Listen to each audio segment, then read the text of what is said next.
Welcome dear student, मैं Amrit Lakhara Mayo Noble Academy Barmer के online YouTube platform पर आपका स्वागत है। अभी अपने पिछले वीडियो के अंदर त्रुटि के बारे में पढ़ा और त्रुटि कितने प्रकार की होती है और किस प्रकार ये अपने देखा। आज की इस वीडियो के अंदर अपन ने त्रुटि के बारे में जितना भी पढ़ा है उनसे रिलेटेड जो न्यूमेरिकल क्वेश्चन जो आंकिक प्रश्न बनते हैं वे सभी आंकिक प्रश्न यहाँ पर करेंगे। कुछ क्वेश्चन जो होंगे वो आपके बुक से हो सकते हैं या कुछ क्वेश्चन जो होंगे वो बाहर से जो अच्छे क्वेश्चन जो बनते हैं वे होंगे। ठीक है, प्रोसेस पता होना चाहिए कि क्वेश्चन को किस प्रकार करना है। जितना हो सके उतना इजी मेथड में यहाँ पर लेके चलूँगा, जितना हो सके उतनी आसान विधि से इस क्वेश्चन को अपन सॉल्व करेंगे। जब भी अपन को त्रुटि के क्वेश्चन करने बहुत बार बच्चों को दिक्कत आती है क्योंकि वो क्वेश्चन में ये समझ नहीं पाते हैं कि त्रुटि कौन सी ज्ञात करनी है, परम करनी है या सापेक्ष करनी है। तो उसी के ही रिगार्डिंग अपन यहाँ पर कुछ क्वेश्चन लेंगे और ट्राई करेंगे इन क्वेश्चनों को कैसे किया जाए। ठीक है, अब सुनना यहाँ पर, मान लीजिए आपके पास कोई एक समीकरण दिया गया है x is equal to a की घात b c की घात, चलो a की घात n1 c की घात n2 अपॉन d की घात n3 यहां पर दिया गया आपको। यहां पर n1 n2 और n3 की वैल्यू कुछ भी हो सकती है। जैसे मान लीजिए यहां पर मैंने ये ले लिया, 2 ले लिया, ये 1 ले लिया और ये ले लिया मैंने क्यूब। और क्वेश्चन में क्या देंगे आपको? क्वेश्चन में ये देंगे कि a के मान में प्रतिशत त्रुटि जो है वो है 2%, c के मान में जो प्रतिशत त्रुटि है वो है 1% और d के मान में जो प्रतिशत त्रुटि है वो अपने पास है 3%। तो परिणामी मान जो x है इसमें प्रतिशत त्रुटि ज्ञात करो। यदि कोई राशि ऐसी घात वाली हो तो घात वाली राशि में त्रुटि कैसे ज्ञात की जाती है उसको अपन देखो। कोई घात वाली राशि में त्रुटि कैसे ज्ञात की जाती है उसको देखो, बहुत ही सिंपल है। जो ये घात है उसको ले लो आगे। अब यहाँ पर ये बात कर रहा है किसकी? प्रतिशत त्रुटि की। तो प्रतिशत त्रुटि क्या होती है देखो, डेल्टा x बटा x इंटू 100 बराबर। सही बात है भाई। प्रतिशत त्रुटि कैसे ज्ञात की जाती है? तो मैंने लिखा है था वहां पर कि जो सापेक्ष त्रुटि होती है इसको 100 से गुणा करो। और सापेक्ष त्रुटि मैंने पिछली वीडियो में बताया है delta x upon x। x के अंदर सापेक्ष त्रुटि क्या होगी? डेल्टा x अपॉन x बराबर अपने पास। अब यहाँ पर a देखो और बाकी सबको भूल जाओ। यहाँ पर क्या a का स्क्वायर है। जो भी घात हो, चाहे 1 हो, चाहे 2 हो, चाहे माइनस में हो, चाहे आधी पाव, कुछ भी घात हो, घात को लिख दो आगे। क्या लिख दिया? 2। उसके बाद a के सापेक्ष त्रुटि कितनी होगी सर? होगी डेल्टा a अपॉन a। अब a की प्रतिशत पूछा है, दिया हुआ है तो इसको 100 से गुणा कर दिया अपन ने। और फिर उसके बाद अब c की बारी आई, a स्क्वायर को यहाँ पर अपने पूरा लिख दिया। अब त्रुटि चाहे राशि गुणा में हो चाहे राशि भाग में हो, त्रुटि सदैव जुड़ती है। ये आ गया प्लस का। अब बात करेंगे c की, तो c की सापेक्ष त्रुटि क्या हो जाएगी? डेल्टा c बटा c। प्रतिशत पूछा है या दिया है तो 100 से गुणा कर दिया अपने यहाँ पर। फिर उसके बाद c भी हो गया, उसके बाद d क्यूब बचा। अब ये भाग में भले ही है, कोई दिक्कत नहीं है, चाहे भाग हो चाहे गुणा हो। पिछली वीडियो में बताया है त्रुटि सदैव जुड़ती है। तो भाग में तो सापेक्ष आती है तो प्लस में आ जाएगा ये 3 आगे डेल्टा d बटा d गुणा में ये 100 और एक कोष्टक बंद। यदि इसको मैं पूरा ढंग से लिखे यहाँ पर तो अपने पास हो जाएगा डेल्टा x बटा x इंटू 100 बराबर 2 डेल्टा a अपॉन a गुणा 100 plus delta c upon c गुणा 100 plus 3 delta d upon d गुणा 100। ये पूरा लिख दिया एकदम साथ ही इसके। अपने पास ठीक है। अब आगे ये प्लस माइनस प्लस और ये माइनस, ये हमें पूछा है। इसको बोलते हैं x में प्रतिशत त्रुटि। x में प्रतिशत त्रुटि ये हमें पूछते हैं यहाँ पर, जो पूछा भी गया अभी। 2 का 2 डेल्टा ए बट्टा ए इंटू 100, इसको बोलते हैं ए में प्रतिशत त्रुटि दी हुई पड़ी है कितनी 2%, तो गुणा में 2%।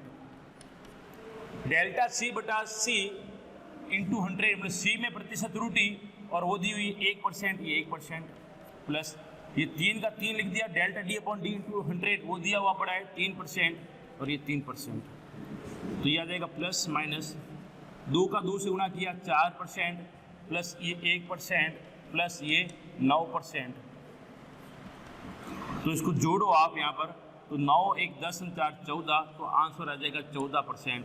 तो x के अंदर प्रतिशत त्रुटि कितनी हो जाएगी 14% हो जाएगी। इसको ऐसे करना है। एक और एग्जांपल लेंगे इसका, यहाँ पर ध्यान दो। तो घात वाली कोई भी त्रुटि हो तो उसको इस प्रकार से ज्ञात किया जाता है।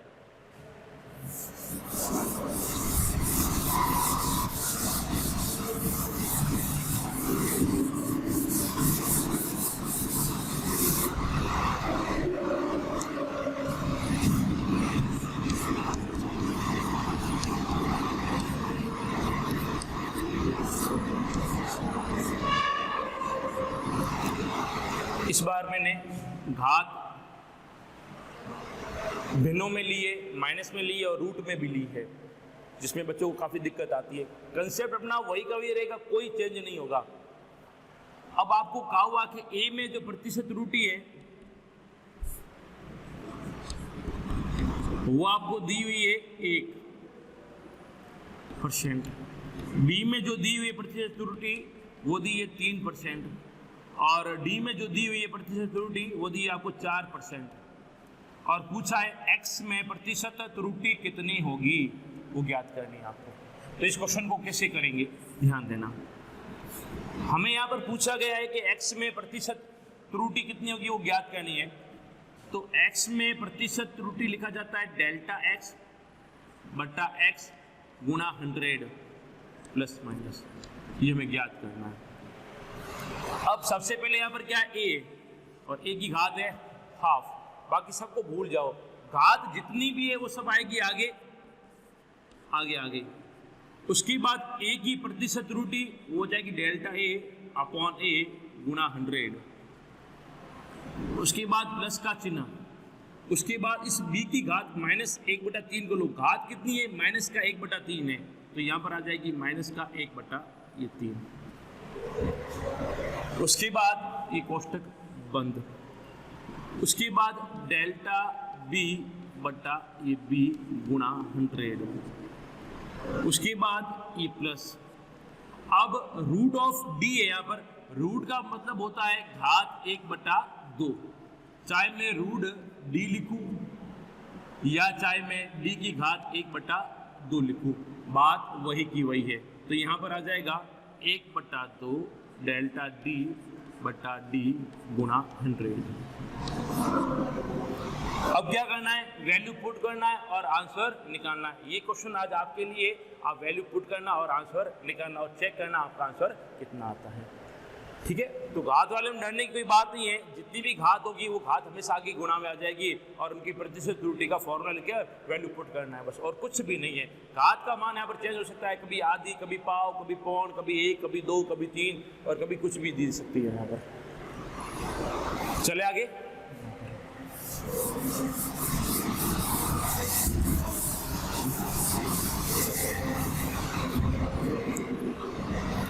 अगला क्वेश्चन है, किसी वर्त की त्रिज्या में प्रतिशत त्रुटि 2% है, तो उसके व्यास में प्रतिशत त्रुटि कितनी होगी।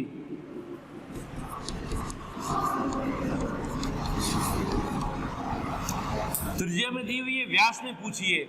अब देखो त्रुटि किसी में भी हो सकती है, लेकिन एक चीज में कभी त्रुटि नहीं होगी, किसमें, नियतांक में। नियतांक का मान आप कहीं पर भी जाओ कभी भी चेंज नहीं होने वाला है। जैसे पाई का मान कितना होता है 22/7 या 3.14। अब इस पाई को आप कहीं पर भी लेके जाओ, किसी भी वातावरण में लेके जाओ आप इस पाई को कहीं पर भी लेके जाओ, किसी भी वातावरण में लेके जाओ, पाई का मान कभी भी चेंज नहीं होगा। ऐसा नहीं कि यहाँ पर 22/7 है, ठंड आने पर ये 22 सिकुड़ के 21 बन गया और 7 भी 6 बन गया, 21/6 हो गया, नहीं, ऐसा कभी नहीं होगा। या गर्मियों में फैल गया, 22 का 23 हो गया, 7 का 8 हो गया, नहीं, ऐसा कभी नहीं होगा। जो नियतांक हैं उनमें कभी भी त्रुटि नहीं होती है। तो यहाँ पर आप लिख सकते हो नियतांकों में त्रुटि बराबर 0 होती है। अब आपको यहाँ पर दिया हुआ कि त्रिज्या में प्रतिशत त्रुटि कितनी है, 2%, तो व्यास में कितनी है? ये क्वेश्चन अमूमन सबसे गलत होता है। तो सबसे पहले हमें इसमें क्या करना है, व्यास और त्रिज्या के बीच में संबंध लिखना है। तो जब तक फॉर्मूला नहीं आएगा आपको तो आप उसको आगे सॉल्व नहीं कर सकते। आपको पता होना चाहिए कि संबंध क्या है, गुणा का है, जोड़ का है, बाकी का है या भाग का है। तो हमें पता है कि जो त्रिज्या होती है वो व्यास का आधा होती है, ये संबंध है। तो इसको मैं लिख सकता हूं त्रिज्या को r = d/2। ये आपके पास एक संबंध आ गया कि व्यास में 2 का भाग दोगे, व्यास का आधा करोगे, हमेशा क्या मिलेगी, त्रिज्या मिलेगी यहाँ पर अपने पास। ठीक है, अब प्रतिशत त्रुटि पूछिए किसमें, व्यास में, तो d बराबर क्या हो जाएगा, 2r। ये आ गया अपने पास फॉर्मूला। ठीक है, अब d में प्रतिशत त्रुटि क्या लिखोगे, ±डेल्टा d/d गुणा 100 बराबर ±। अब यहां पर आया क्या, ये 2। अब 2 क्या है, यहां पर 2 एक नियतांक है, तो इस नियतांक में कोई त्रुटि नहीं होती, इसको छोड़ दो। पीछे बच गया r, तो r में हो जाएगा ΔR/r गुणा 100। तो यहाँ पर ΔR/r गुणा 100, इसका मतलब क्या है, ये त्रिज्या में प्रतिशत त्रुटि है जो कि दी हुई है हमें कितनी, 2%। और ये क्या है, व्यास में प्रतिशत त्रुटि। इसका मतलब ये हुआ कि त्रिज्या में जितनी प्रतिशत त्रुटि होती है व्यास में भी उतनी की उतनी ही होती है। कि सर यहाँ पर आपने 2 को क्यों छोड़ा, क्योंकि यहाँ पर 2 क्या है, एक नियतांक है। सर घात में भी होता है ना, तो घात में नियतांक नहीं होता है, घात तो अलग चीज होती है, घात को तो आपको आगे लेना होता है। लेकिन यहाँ पर 2 गुणा में या 2 भाग में होता है, 3 गुणा में या 3 भाग में, कोई भी नियतांक गुणा या भाग में, घात की बात नहीं कर रहा हूँ, कोई भी नियतांक गुणा या भाग में तो उसको नहीं लिया जाता, उसमें कोई त्रुटि नहीं होगी। इस बात का ध्यान रखना। अगला क्वेश्चन लेके चलता हूं मैं यहाँ पर।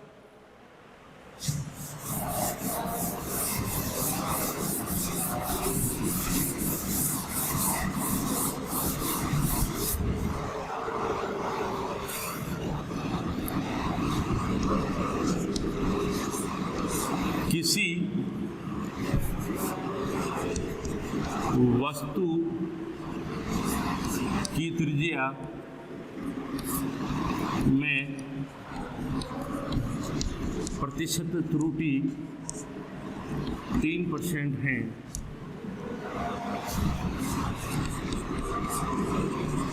तो उसके क्षेत्रफल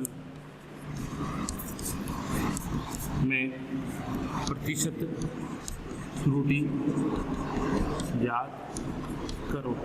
वस्तु से लिख दो किसी वर्त। अब इस बात का थोड़ा सा ध्यान करो, आपको दिया हुआ क्या है, त्रिज्या में प्रतिशत त्रुटि मतलब r% दिया हुआ है 3%,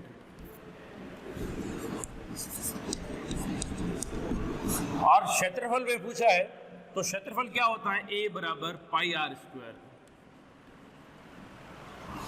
सही है, आपको पूछा गया है ±ΔA/A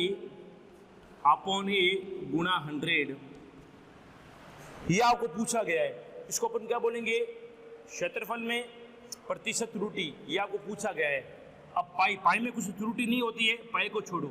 उसके बाद क्या बच गया, r का स्क्वायर है, तो स्क्वायर में तो क्या हो जाएगा, ये घात है, घात में तो घात आगे आएगी, और ये ΔR/r गुणा 100 ±2 गुणा, ये मान हमें दिया हुआ कितना, 3, तो आंसर आ जाएगा ±6%। यहां पर आपको दे दिया यहां पर के ठोस गोले की त्रिज्या,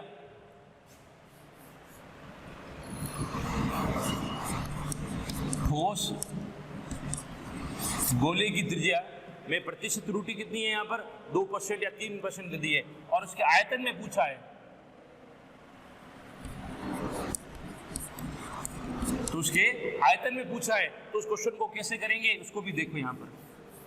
तो पहले तो आपको फॉर्मूला लिखा हुआ आना चाहिए कि बिना फॉर्मूले के यहाँ पर कोई दिक्कत नहीं है। तो यहाँ पर r प्लस माइनस, या मैं कहूँ कि r% यहाँ पर दिया हुआ है अपने पास 3%।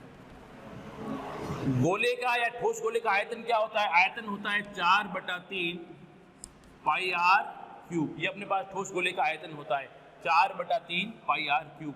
और आयतन में पूछा है तो plus minus delta v upon v into 100 is equal to.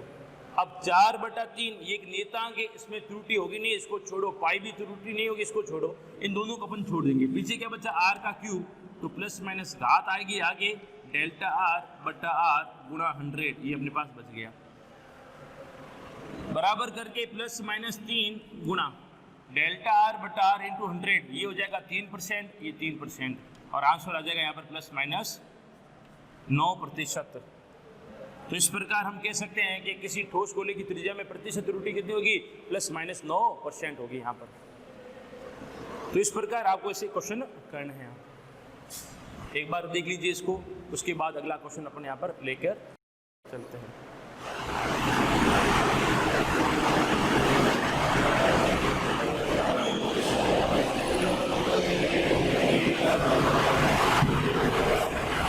ठीक है, चलो अगला क्वेश्चन।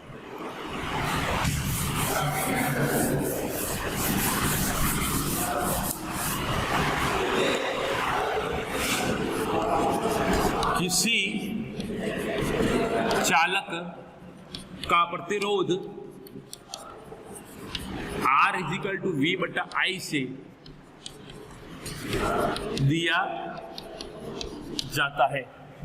V का मान दे दिया आपको 100 प्लस माइनस 10 वोल्ट, और I का मान दे दिया आपको 50 प्लस माइनस 0.2 एम्पियर। तो R में त्रुटि ज्ञात करो। R में त्रुटि ज्ञात करनी है आपको। तो सबसे पहले आपको फॉर्मूला आना चाहिए। तो फॉर्मूला आपके पास दिया हुआ, कोई दिक्कत वाली बात नहीं है। तो फॉर्मूले अपने पास है R इजिकल टू V/I। जब भी क्वेश्चन इस फॉर्मेट में दिया गया हो कि यहाँ पर वास्तविक मान है प्लस माइनस, यहाँ पर त्रुटि दी हुई है, और यहाँ पर वास्तविक मान है प्लस माइनस त्रुटि दी हुई है, तो उसको किस भाग में करना है? उसको दो भाग में करना है। यहाँ पर वास्तविक मान की गणना करनी है, यहाँ पर वास्तविक मान की गणना करनी है, और यहाँ पर त्रुटि की गणना करनी है। यहाँ पर अब यहाँ पर त्रुटि कौन सी लेंगे? यहाँ पर तो देखो, यहाँ पर ये भाग वाली त्रुटि है। ये अपना C था, ये अपना A था, और ये B था। तो सिंपल पहले तो आप वास्तविक मान की गणना करो। तो वास्तविक मान में R आ जाएगा अपने पास। V का वास्तविक मान कितना है? 100, ये 100 बटा ये I का वास्तविक मान है, ये आ जाएगा 50। 100 में 50 का भाग दोगे कितना आ जाएगा? 2 ओम आ जाएगा। R की इकाई क्या होती है? ओम होती है। उसके बाद यहाँ पर अपने पास R इजिकल टू V/I। अब केवल हमें क्या करनी है? त्रुटि की गणना करनी है। तो R में हो जाएगी प्लस माइनस R/R। कि सर आपने ये क्यों किया? क्योंकि भाग में त्रुटि हमेशा कौन सी होती है? सापेक्ष होती है। सापेक्ष लिखी यहाँ पर मैंने, और plus minus delta V upon V plus delta I upon I। चाहे भाग हो चाहे गुणा हो, हमेशा उनकी सापेक्ष त्रुटि जुड़ेगी। प्लस माइनस डेल्टा V कितना अपने पास? सर वो है 10। V कितना है? 100 प्लस ये कितना है? 0.2 अपॉन कितना? ये 50, और ये plus minus delta R upon R। तो यहाँ पर इसको हल किया, plus minus delta R upon R is equal to plus minus, ये कैंसिल आउट हो गया यहाँ पर। तो ये आ गया 1/10 प्लस यहाँ से पॉइंट हटा, नीचे आया 2/500। 2/500 को आगे हल करोगे तो हल करने पर, या सिंपली भी यहाँ पर लिख देते 2/500। ठीक है। अब यहाँ से आपको क्या पूछा है? यहाँ से आपको, यदि आपको सापेक्ष त्रुटि पूछे तो इसको हल करके आंसर लिख देना। और यदि यहाँ पर आपको डेल्टा आर पूछे, केवल यही पूछा जैसा कि क्वेश्चन दिया हुआ है कि त्रुटि कितनी होगी, तो डेल्टा आर पूछा है, तो डेल्टा आर बराबर प्लस माइनस 1/10 प्लस 2/500। और ये आर भाग में वहां पर गया तो गुणा में आ जाएगा, ये गुणा में आ गया। आर का मान कितना हम निकाल चुके हैं, यहाँ पर आर का मान है 2, तो बराबर करके प्लस माइनस 1 मिनट लिखेगा नहीं, वहां पर काट दो।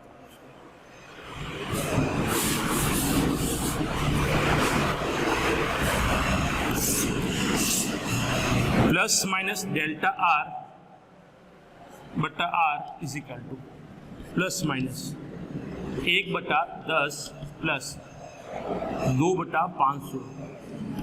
ये आर इसके भाग में वहां पर गया तो ये आ गया गुणा में, ये गुणा में, प्लस ये आर इसके भाग में वहां पर गया तो ये आ गया गुणा में, ये गुणा में, प्लस माइनस डेल्टा आर बराबर प्लस माइनस।